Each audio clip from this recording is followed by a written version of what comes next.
Suatu hari, saat kota Madinah sedang dalam suasana aman dan tenang, terlihat dari tepat ketinggian di pinggir kota, debu tebal yang mengepul ke udara. Debu itu semakin meninggi, bergumpal-gumpal hingga hampir menutupi angkasa. Angin yang bertiup menyebabkan gumpalan debu dari butiran pasir Sahara yang lembut dan terbang menghampiri pintu-pintu rumah di Madinah dan berhembus dengan kuatnya di jalan-jalan. Orang-orang menyangka ada badai yang menyapu dan menerbangkan pasir, tetapi kemudian dari balik tirai debu itu mereka mendengar terbesit kabar tentang kedatangan kafilah besar yang panjang. Tak lama kemudian 700 kendaraan yang syarat dengan muatannya memenuhi jalan-jalan dan mengguncang Madinah. Orang-orang saling memanggil dan mengajak sesamanya untuk menyaksikan keramaian ini, serta turut bergembira atas kedatangan harta dan rezeki yang dibawa kafilah itu. Ummul Mukminin Aisyah ketika itu mendengar suara hiruk-pikuk kafilah yang bergerak maju, bertanya, apakah yang terjadi di kota Madinah? Ada yang menjawab, kafilah Abdurrahman bin Auf baru datang dari Syam membawa barang-barang dagangannya. Jadi kafilah itu yang telah menyebabkan semua guncangan ini? Tanya Ummul Mukminin. Benar, wahai Ummul Mukminin. Jumlahnya 700 kendaraan. Ummul Mukminin menggeleng-gelengkan kepala. Pandangannya menerawang jauh seolah-olah sedang mengingat-ingat peristiwa yang pernah dilihat atau ucapan yang pernah didengarnya. Kemudian ia berkata, aku pernah mendengar Rasulullah bersabda, aku melihat Abdurrahman bin Auf masuk surga dengan merangkak. Abdurrahman bin Auf masuk surga dengan merangkak? Mengapa ia tidak memasukinya dengan melompat atau lari-lari kecil bersama angkatan pertama para sahabat Rasulullah? Sebagian sahabat menyampaikan cerita Aisyah kepadanya, maka ia pun teringat telah mendengarkan hadis dari Nabi lebih dari satu kali dan dengan redaksi yang berbeda-beda. Sebelum tali-tali pengikat perniagaannya dilepas, Abdurrahman melangkahkan kakinya ke rumah Aisyah lalu berkata kepadanya, engkau telah mengingatkanku suatu hadis yang tidak pernah kulupakan, maka saksikanlah bahwa kafilah ini dengan semua muatannya beserta kendaraan dan perlengkapannya aku persembahkan di jalan Allah. Seluruh muatan 700 kendaraan itu dibagi-bagikan sebagai perbuatan baik yang agung. Peristiwa yang satu ini saja sudah cukup untuk mengukir sebuah gambaran yang sempurna tentang kehidupan sahabat Rasulullah Abdurrahman bin Auf. Dialah saudagar sukses yang lebih sukses daripada kesuksesan yang pernah ada. Dia merupakan orang kaya dengan kekayaan yang melimpah ruah. Dia adalah seorang mukmin yang bijaksana yang tidak ingin bagian dari keuntungan agamanya hilang begitu saja dan tidak sudi kekayaannya membuat dirinya tertinggal dari kafilah iman dan pahala surga. Untuk itu, ia mendermakan harta kekayaannya dengan kemurahan hati dan kesadaran nurani. Sebelum saya melanjutkan kisahnya, dimohon kepada pemirsa untuk menonton video ini sampai selesai, serta mohon dukung channel ini supaya semakin berkembang dengan cara like serta berikan komen positifnya. Semoga dukungan pemirsa menjadi pahala dan dimudahkan segala urusan pemirsa di dunia dan akhirat. Bismillahirrohmanirrohim. Abdurrahman bin Auf adalah seorang dari 8 orang yang lebih awal masuk Islam. Abu Bakar datang kepadanya menyampaikan Islam, termasuk kepada Utsman bin Affan. Abdurrahman bin Auf telah memasuki Islam pada permulaan dakwah, yakni sebelum Rasulullah memasuki Darul Arqam dan menjadikannya sebagai tempat pertemuan dengan para sahabatnya yang beriman. Tidak ada persoalan yang tertutup bagi mereka dan tiada keraguan yang menjadi penghalang. Bahkan mereka segera bersama Abu Bakar As-Siddiq menemui Rasulullah untuk menyatakan baiat dan memikul bendera Islam. Sejak menganut Islam sampai berpulang ke rahmatullah dalam usia 75 tahun, ia selalu menjadi teladan yang cemerlang sebagai seorang mukmin yang besar. Hal ini menyebabkan Nabi memasukkannya dalam 10 orang yang telah diberi kabar gembira sebagai ahli surga. Umar mengangkatnya sebagai anggota majelis syuro yang terdiri dari 6 orang yang merupakan calon khalifah yang akan dipilihnya sebagai penggantinya. Cepatnya Abdurrahman masuk Islam telah menyebabkan dirinya harus mengalami penganiayaan dan penindasan dari Quraisy. Ketika Nabi memerintahkan para sahabatnya hijrah ke Habasyah, Abdurrahman bin Auf pun ikut berhijrah.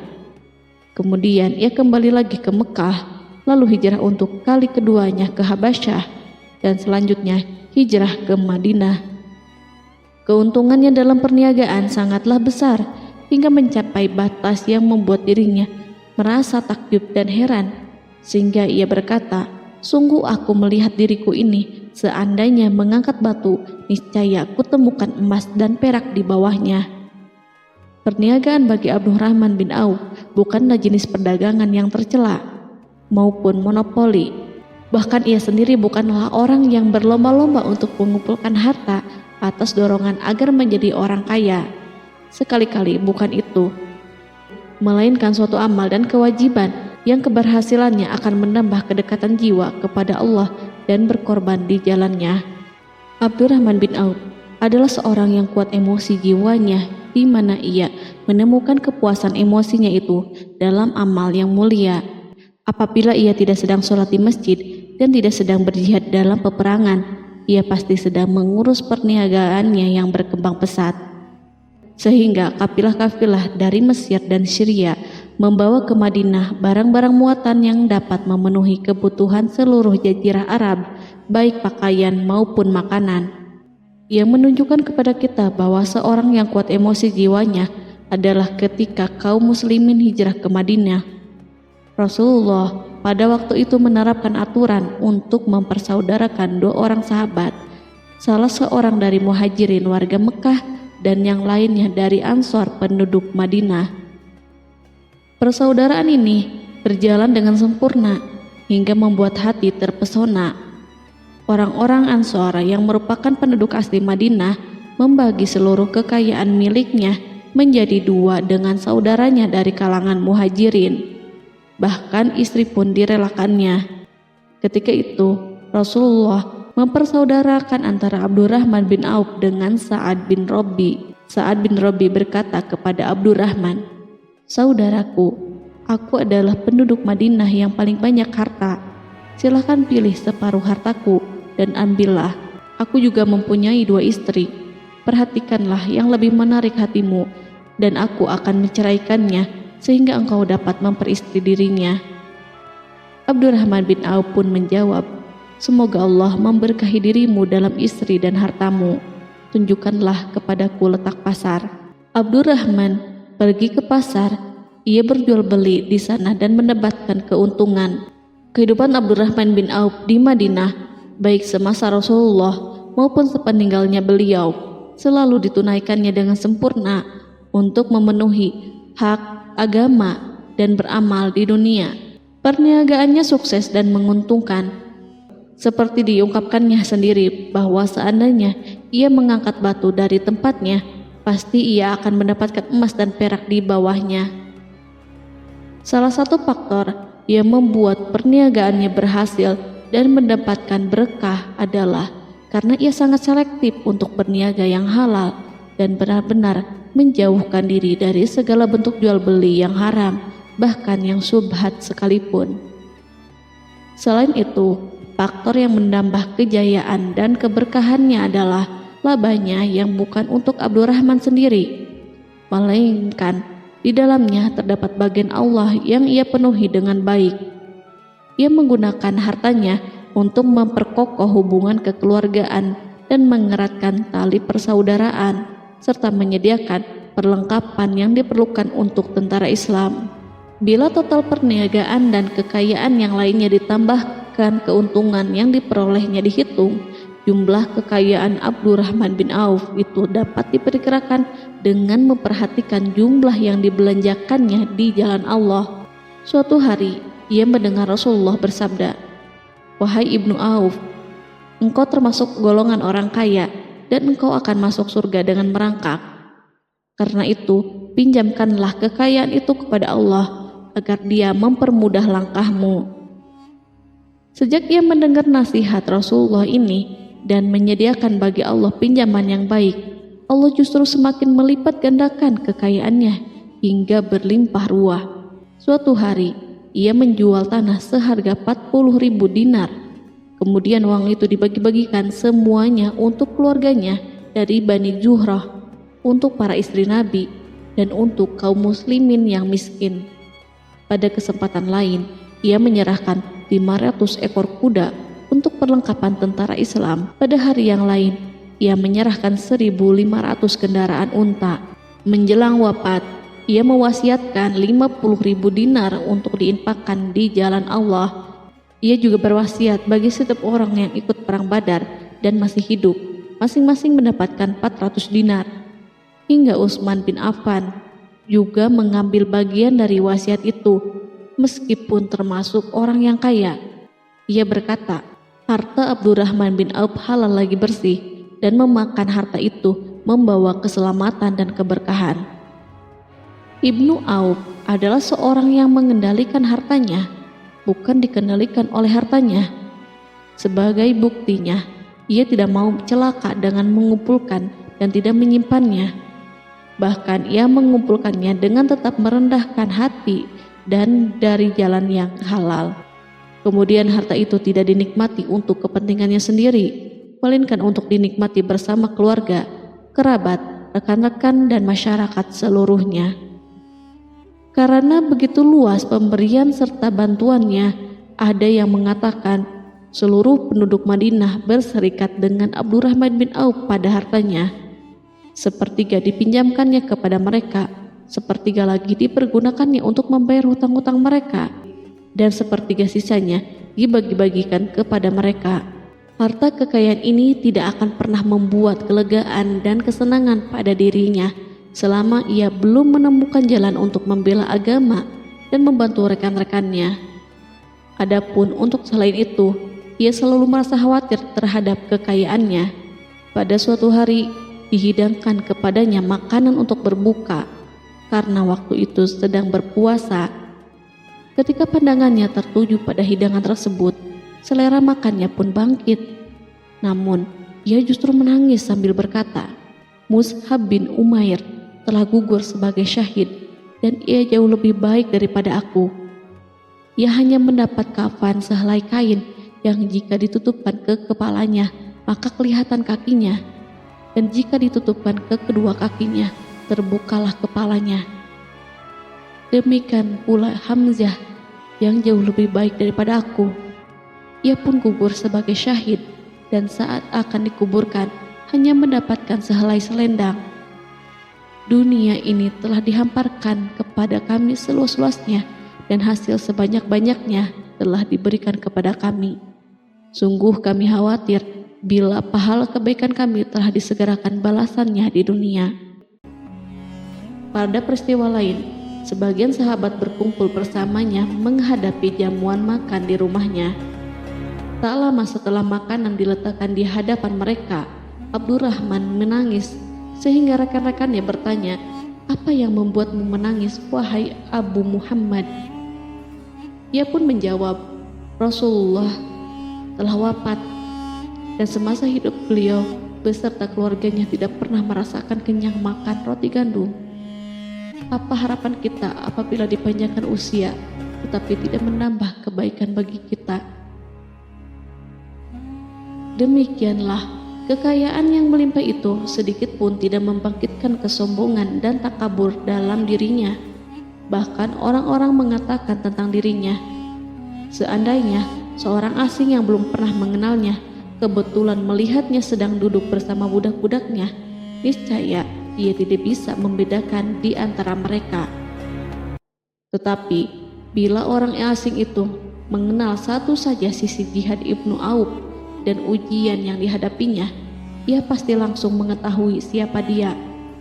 Misalnya, ia mengetahui bahwa di badannya terdapat 20 bekas luka di perang Uhud, dan bahwa salah satu dari bekas luka itu meninggalkan cacat pincang yang tidak sembuh-sembuh pada salah satu kakinya.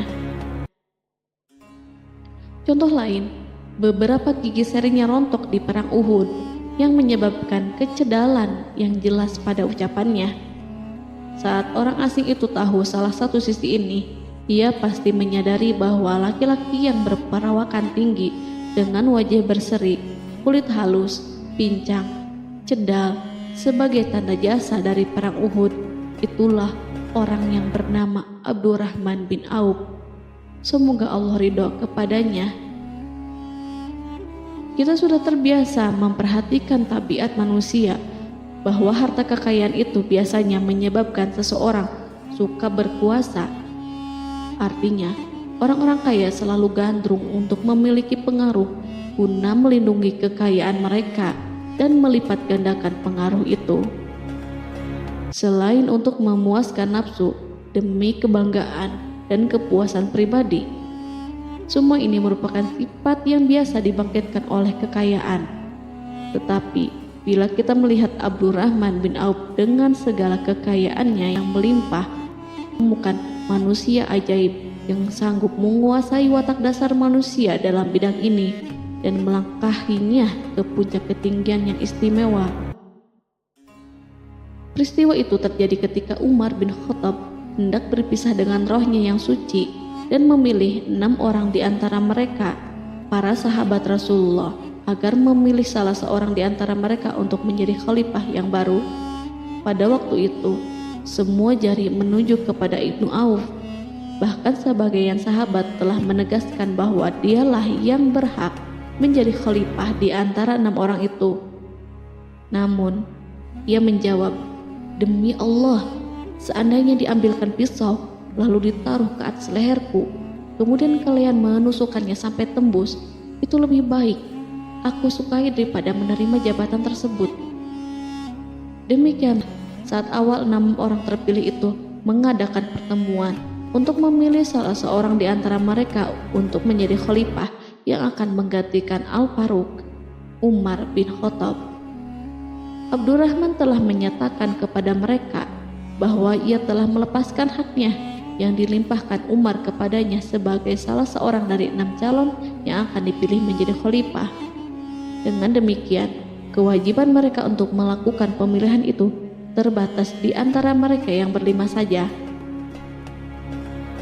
Sikat juhudnya terhadap jabatan dan pangkat ini dengan cepat telah menempatkan dirinya sebagai hakim di antara 5 orang tokoh terkemuka itu.